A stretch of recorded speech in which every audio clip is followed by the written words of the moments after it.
All right, real quick, it's yours truly, Mr. TALIAFERRO. Before the video starts, it would mean the world to me if you follow me on Twitter, Instagram. That's how my business grows. At it's Mr. TALIAFERRO on your screen right now. When you follow and subscribe to me, you become one of the pharaohs. That's how I talk business, and that's how you support a young hustler out here getting it. All right, Mr. TALIAFERRO TV, how's everybody doing?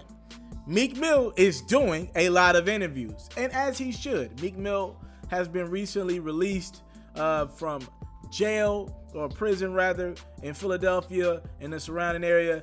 He is free to work as long as he checks in 72 hours beforehand. As we all know, Meek Mill was fighting for his life, which he calls is some sort of bias against him by a judge, a black African American judge by the name of Janice Brinkley. So Meek Mill did an interview with Angie Martinez, actually a couple interviews with Angie Martinez. He did this one-of-one with her, and he also stopped by her show at Power 105's location. And I thought Meek Mill said some great things about himself, his situation going forward, how he's going to move around.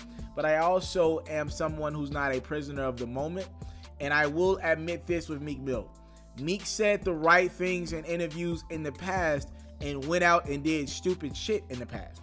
Just saying, I'm not trying to discredit Meek and anything that he's doing.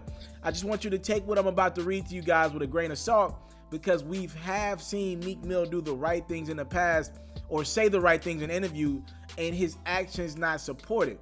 A la going out and saying you're clear-minded, you're ready to just work and be the greatest Meek Mill that you possibly can, but then going out, what was that, BET Awards weekend, and on camera having some of your goons jump Safaree. That's just stupid. No matter which way you spin it, that's just dumb. That's just bad for your brand. And if you got to take care of that business, you need to figure out a way to do that behind the scenes. You're doing that where you know there are nothing but cameras around, and then TMZ cameras were around in perfect position to record. That's just dumb. It's just not, it's whatever it is not worth it. So Meek Mill went on Angie Martinez's show, speaking of Safaree, to address Safaree and what he thought about Safaree, who did go on Angie Martinez about a month or so ago, hours after he was robbed at gunpoint at a gas station. Jewelry taken from him, money taken from him. This is what Meek Mill had to say about that situation. He said, I seen Safaree dropping his tears. That's his own battle he fight. Everybody got their own battles. My thing is, no disrespect to him, I'm not getting on these Jones crying doing none of that. This is the real world. I always tell my friends and family, people don't care. I don't know if you look at the way people comment on social media. It's a way that if you play victim, you can win. And I believe a lot of people who do that take away from the people who are really being victimized. You got the girls doing the Me Too movement. It's people that really need outlets and support, but now it's becoming, and then he kind of just stopped himself in his tracks there. He went on to say, I seen people holding their phones and recording themselves crying. How do you get the time to do that? It's a circus. Jay-Z told me a long time ago, don't get involved in the circus business. I'm summarizing there because he was kind of floating on that one. He said, and ever since he said that, Meek said, I even look at some of the stuff I've been involved in, definitely was circus business. When you get to sit back and evaluate it, it might been times where I was getting high. I wasn't making the sharpest decisions that I would usually make. Not only did Meek Mill speak on his situation with Safaree, or what he thought about Safaree hopping on camera crying, I actually agree with what Meek is trying to say. I think the point he's trying to make is, I get it, you got robbed, Safaree, but you still got your life. You still got your manlyhood and all that. Yo, you might just have a little ego hit a little bit and it might be down, but you're okay. Let's leave the platform to crying and tears for women involved in the Me Too movement and other people who are victims. I get where Meek's going with that. I get his premise. I don't know if it's relevant in the Safaree situation, because Safaree, you could tell he was really going through it, and he had an uncle that was killed weeks prior due to a robbery. So I get where Meek was trying to say. I'm not going to say it was wrong or anything, but I think in this situation, Safaree might have was coming from a real place, but yes, he probably shouldn't have did an interview hours after he got robbed. Now, Meek also spoke on Drake, who, for those who don't know, while Drake was performing on his last tour, he brought up Meek Mill on stage, right? I think somebody had a Meek Mill shirt on, free Meek Mill shirt. We all know the history Drake and Meek Mill have had. Meek Mill went on Twitter one infamous night that I will never forget. diss Drake for ghostwriting, not writing his own stuff, whatever you want to call it, and potentially dissing him on his own record about, at that time, Meek's new girlfriend, Nicki Minaj. It was a crazy night.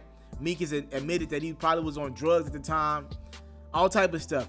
Now, Angie brought up to Meek, what did you think about Drake shouting you out on stage? And Meek was like, it really didn't surprise me that Drake shouted me out.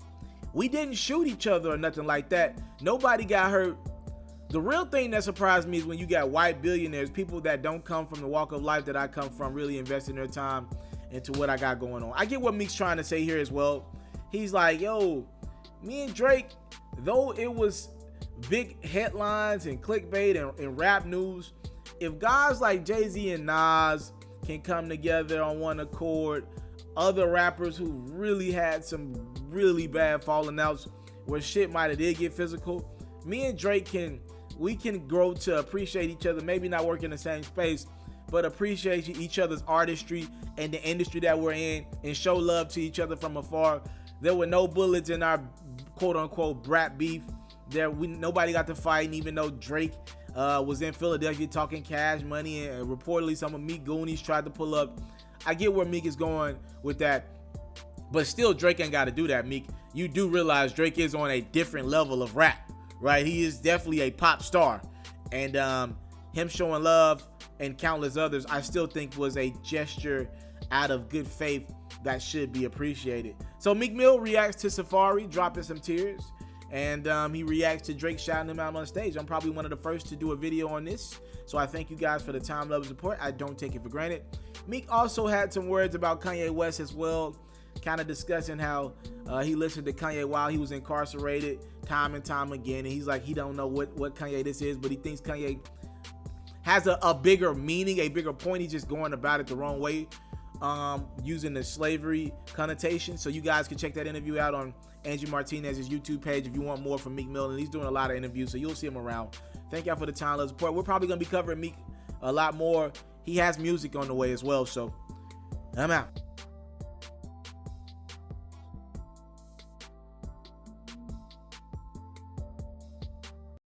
I want to salute you, homie, you know, for building your own thing and doing your own thing, creating your own platform, your own website. I got one life to live out my dreams, and I'm giving this thing all I got. I interview celebrities. I talk sports. I represent the culture. Right now you're turning up on MrTaliaferro.com, shawty. Yeah!